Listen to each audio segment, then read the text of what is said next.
అయితే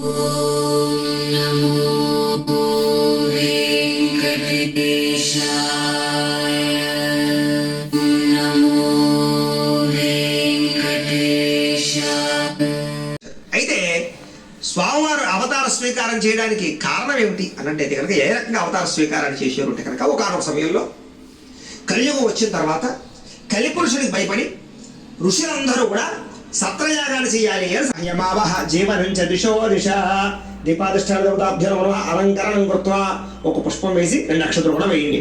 దీపాధిష్టాన దేవత పళ్ళెలో పెట్టుకోండి. పెట్టుకున్న తర్వాత పసుపు వినాయకుడికి ఆ పసుపు వినాయకుడి మీద వేసి నమస్కారం చేసుకోండి.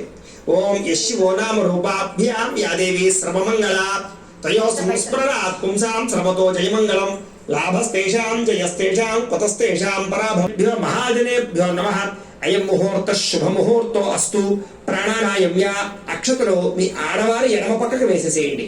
అలా ఎడమ పక్కకు వేసేసేయండి. వస్త్రరత్న కాంచనాది సకల సంపత్ ప్రాప్త్యర్థం గోమహిష్యాది పశుబాహుళ్య సిద్ధ్యర్థం అశ్వాది సకల వాహన సిద్ధ్యర్థం సాక్షాత్ దీపం దర్శయామి. ఓ పుష్పం అలా వేయండి. సాక్షాత్ ఇలా పుష్పం ఇలా తిప్పి వేయండి.